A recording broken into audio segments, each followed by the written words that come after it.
Selamat datang lagi.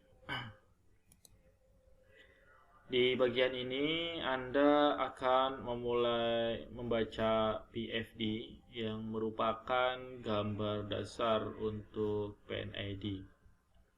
Pertama, Anda akan mempelajari apa itu PFD dan jenis informasi dalam PFD, dan pada sesi-sesi berikutnya Anda akan membaca PFD pertama Anda.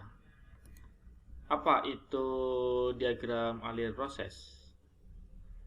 Diagram alir proses atau kita kenal PFD adalah gambar sederhana yang menunjukkan hubungan antara peralatan utama dalam pabrik proses menggunakan simbol peralatan dan menunjukkan jalur aliran proses utama dari suatu unit. Anda dapat memvisualisasikan aliran material di dalam pabrik dengan bantuan gambar-gambar ini. Apa gunanya PFD? Diagram alir proses memberikan gambaran singkat seluruh unit operasi atau sistem. Seorang teknisi atau insinyur dapat menggunakan dokumen ini untuk melacak aliran material melalui unit. Diagram alir juga digunakan untuk informasi pengunjung dan pelatihan karyawan baru. Ini adalah salah satu dokumen inti yang digunakan untuk menggambar rencana plot plan dan PNID. Informasi apa yang disediakan PFD? PFD secara tipikal akan mencakup semua peralatan utama. Setiap peralatan yang ditampilkan pada PFD memiliki nomor peralatan unik dan nama deskriptif. Ini juga menunjukkan dimensi utama, kapasitas, dan informasi pengoperasian peralatan. Saya ingin menyoroti satu hal lagi mengenai peralatan yang semua peralatannya digambar dalam ukuran relatif. Misalnya kolom lebih besar dari vessel, penukar lebih besar dari pompa, dan sebagainya. Kedua adalah aliran proses atau perpipaan yang saling berhubungan. PFD mengikuti pendekatan kiri-kanan untuk aliran proses. Itu berarti setiap aliran proses masuk atau keluar, baik dari kanan atau kiri. Namun harap dicatat bahwa pendekatan kiri-kanan ini bukan persyaratan wajib, tetapi praktek engineering yang baik. Semua aliran-aliran proses yang ditunjukkan pada PFD akan memiliki nomor identifikasi, deskripsi kondisi proses, dan komposisi kimia dari masing-masing aliran seperti tekanan, suhu, kepadatan, laju alir massa, dan keseimbangan energi massa, neraca massa dan panas akan dimasukkan dalam PFD. Data-data ini akan ditampilkan secara langsung di PFD atau dimasukkan dalam tabel summary aliran. Terkadang ini juga menunjukkan nilai minimum, normal, dan maksimum dari parameter proses ini. Berikutnya adalah semua aliran utilitas yang disuplai ke peralatan utama yang menyediakan fungsi proses akan ditampilkan. Arah aliran proses, semua line proses, valve control dan valve kritis proses, sistem bypass, dan resirkulasi utama. Koneksi dalam sistem lain, apa yang tidak termasuk dalam PFD, kelas pipa dan nomor pipa, instrumen kontrol proses, valve bypass minor, valve isolasi dan penutup, fan pemeliharaan dan saluran air, relief valve dan safety valve, informasi kode kelas. Anda harus berpikir jika informasi ini tidak dibahas di sini. Dan di mana mereka? Baik, informasi ini termasuk dalam PNID yang merupakan gambar yang lebih kompleks daripada PFD. Inilah akhir dari sesi ini. Dalam sesi berikutnya Anda akan belajar membaca gambar pertama Anda. Sampai jumpa di sesi berikutnya. Dalam kuliah ini Anda akan belajar tentang cara membaca PFD atau Process Flow Diagram. Ini adalah PFD paling sederhana untuk memulai. PFD ini berisi dua peralatan dan perpipaan terkait. Konsep PFD ini adalah bahwa ATF berasal dari unit dan disimpan dalam tangki dan melalui pompa dikirim ke unit lain.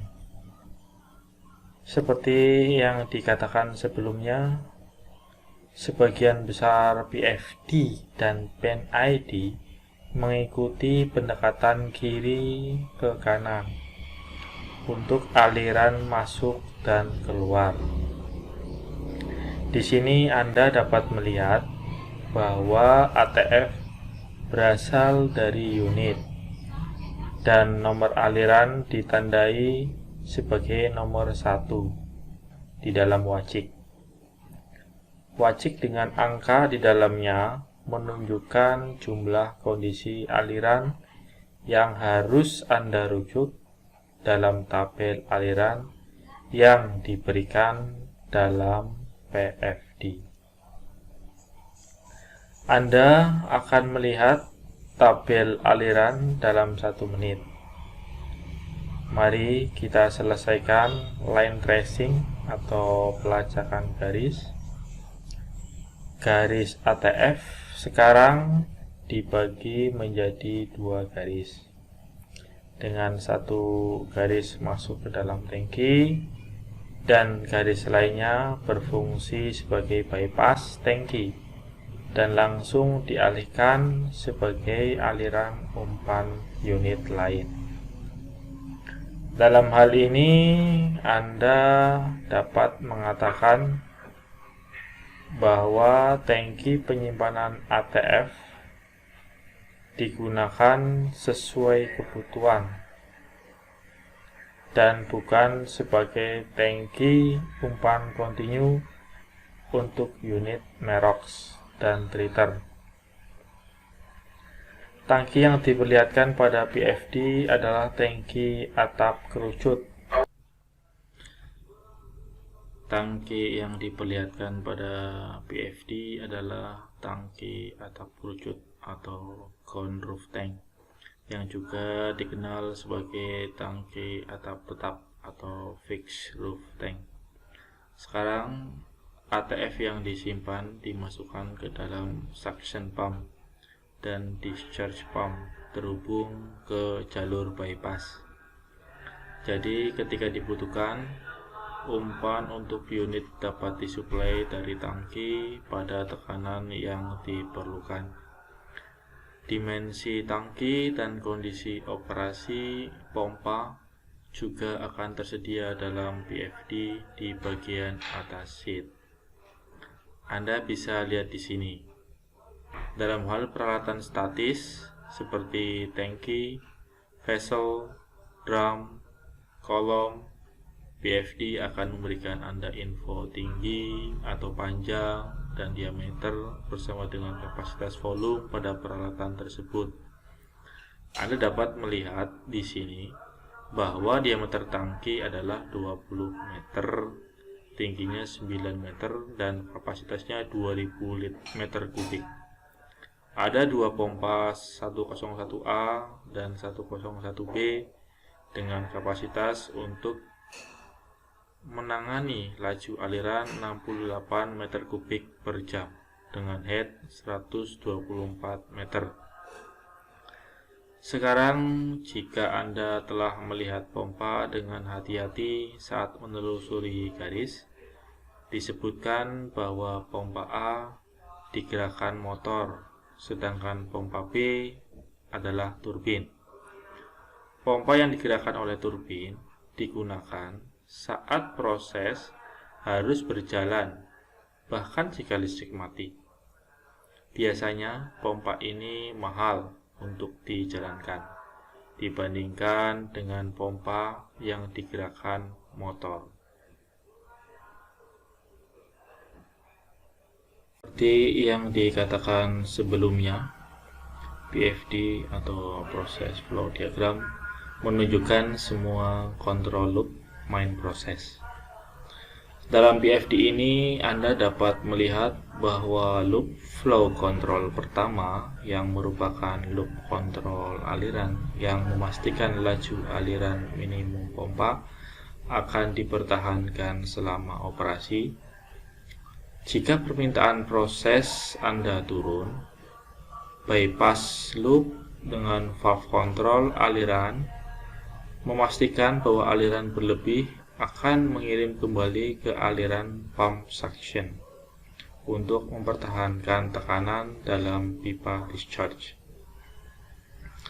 Instrumen kedua yang ditunjukkan dalam PFD ini adalah pressure transmitter atau pemancar tekanan.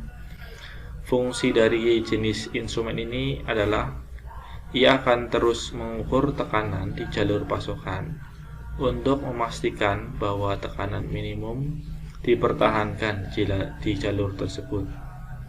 Dalam hal terjadi, jika tekanan turun, itu akan memerintahkan pompa untuk memulai, sehingga unit pemrosesan akan mendapatkan tekanan yang diinginkan pada batas baterai mereka.